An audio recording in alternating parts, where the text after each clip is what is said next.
This bear may appear to be like any other bear you've seen at the zoo, but it has a backstory so bizarre you'd believe it originated from a movie script. Meet Wojtek, the bear that fought in World War II as an actual registered soldier.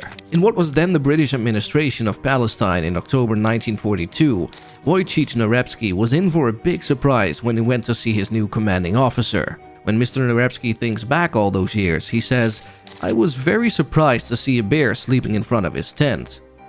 So, Wojtek the bear and the Polish soldier, who was only 17 years old at the time, became friends. The fact that they both had the first same name, Wojciech, helped them get along better. In Polish, Wojciech is shortened to Wojtek. Wojtek the bear was sold as a small cub to Polish soldiers from people in Iran a few months before he met his namesake. They were on their way from camps in Russia to the Middle East. In 1941, when Nazi Germany invaded, the Soviet Union had to let the Poles go. He was like a small dog or a child. Like a baby, he was given milk from a bottle. So he thought that these soldiers were almost like his parents, so he trusted us and was nice to us, Mr. Narebski told BBC World Service. His fellow soldiers showed him how to salute and even how to smoke and drink, which made him a star in the Polish ranks. The cute cub was good for morale, and the soldiers in the nearby units made him kind of an unofficial mascot for all of them. They gave the abandoned bear condensed milk from an old vodka bottle and beer as a treat. Beer quickly became the bear's favorite drink. Soldiers taught him how to bow when he saw his friends, and while they were waiting to be taken back to the front lines, they played with the strong but gentle bear. It seems mean now, but the soldiers also taught the bear how to smoke.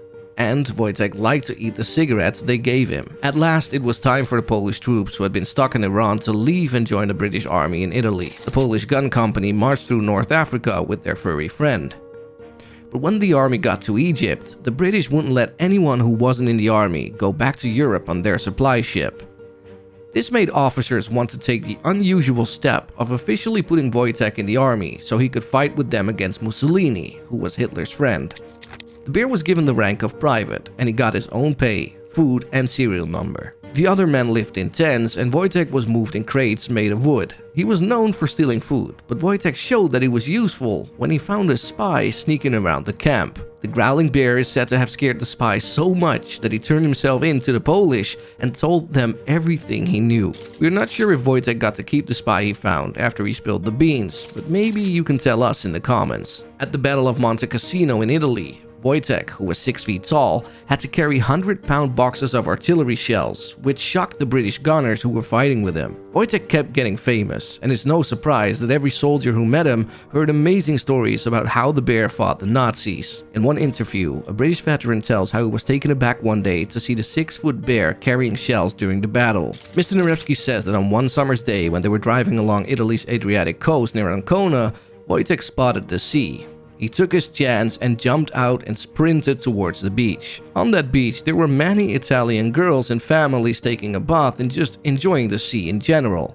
You can imagine what happened. Chaos ensued, and Mr. Narebski had to sprint after the bear. When he got to the beach, he told everyone, "People, don't be afraid. This bear is with the Allies." As the Italian war went on, the 22nd Company changed its official symbol to one of a big bear carrying a shell. This was done to honor their most famous soldier. Wojtek was finally made a corporal, which put him above many of the men who had been in charge of him. Even though no one cared, by the end of the war, the 30-ton bear had grown so big that he was given twice as much food as most soldiers. After Hitler was beaten, Wojtek went to Scotland with his unit to be demobilized. He then retired to the Edinburgh Zoo, where his fellow soldiers often came to see him. Wojtek's last years were not worthy of his bravery. He spent the rest of his life getting stares from tourists and eating the cigarettes they threw at him. Then, finally, he died at age 21 in 1963, years after victory was announced.